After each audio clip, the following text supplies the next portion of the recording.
नमस्कार, आपके साथ मैं हूं रोहित कुमार। आप न्यूज फॉर नेशन पर 2024 के लोकसभा चुनाव से ठीक पहले बिहार में सिर्फ टव्वल वाली स्थिति सामने आ गई है।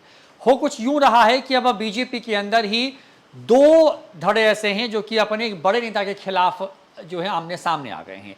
एक तरफ जहां जो केंद्र में मोदी सरकार में जो मंत्री हैं उनके खिलाफ खड़े हो गए हैं, तो दूसरी तरफ उनके समर्थन में एक बड़ा तबका है।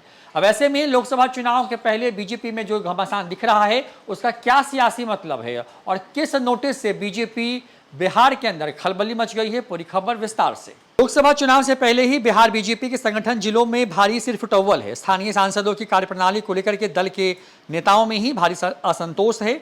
बक्सर में पार्टी के नेता अपने सांसद के खिलाफ मैदान में उतर गए हैं। केंद्रीय मंत्री अश्विनी चौबे को लोकसभा चुनाव से ठीक पहले अपने निर्वाचन क्षेत्र बक्सर में कार्यकर्ताओं के विरोध का सामना करना पड़ रहा है। हालांकि प्रदेश नेतृत्व जो है नोटिस का डर दिखा करके विरोध पर उतरे नेताओं के गुस्से को शांत कराने की कोशिश में जुटा है। बिहार बीजेपी अनुशासन समिति के अध्यक्ष विनय सिंह ने बक्सर के पूर्व जिला अध्यक्ष राणा प्रताप सिंह को नोटिस जारी किया है। 29 मई को जारी नोटिस में कहा गया है कि आपके विरुद्ध आरोप है कि आपने दल के समानांतर बैठक आयोजित की। आपका यह कार्य दल विरोधी एवं घोर अनुशासनहीनता के दायरे में आता है।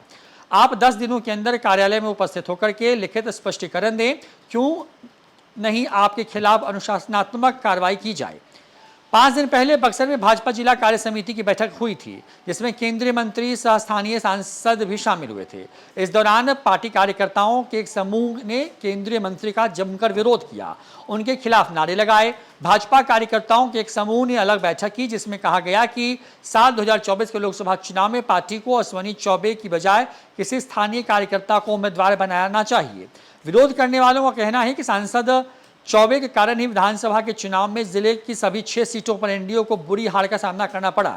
बैठक में 5 पूर्व जिला अध्यक्ष सच्चिदानंद भगत, केदारनाथ तिवारी, राणा प्रताप सिंह, माधुरी कुंवर और प्रियव्रत सिंह शामिल रहे। लोकसभा चुनाव 2024 के पहले बिहार का सियासी पारा लगातार बढ़ रहा है। एक तरफ जहां महागठबंधन के अंदर में कौन कितनी सीटों पर चुनाव लड़ेगा इसकी चर्चा छिड़ करके जो है तेजस्वी और नीतीश कुमार के लिए मुश्किलें खड़ी होती नजर आ रही, तो दूसरी तरफ अब बीजेपी भी इससे अछूता नहीं है। बीजेपी में भी अपने ही पार्टी के बड़े नेताओं के खिलाफ एक तरीके से है कि मोर्चेबंदी शुरू हो गई। हालांकि पार्टी की तरफ से नोटिस जो है थमाया गया है ताकि इस पूरे मामले को शांत किया जाए। जिनके ऊपर आरोप है उनसे जवाब तलब किया गया है और उनको पार्टी कार्यालय में उपस्थित होकर अपनी बात रखने को कहा गया है।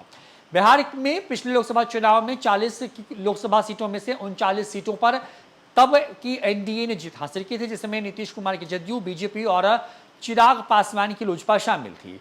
बता दें कि जदयू ने सिर्फ 17 में से 1 सीट पर अपनी जो सीट वो हार गई थी, लेकिन बाकी की 16 सीटें वो जीती थी, जबकि बीजेपी और लोजपा ने अपनी सभी सीटों को जीतने में सफलता पाई थी। और आरजेडी पहली बार लोकसभा चुनाव के इतिहास में ऐसा हुआ कि जब उसको 0 पर आउट होना पड़ा।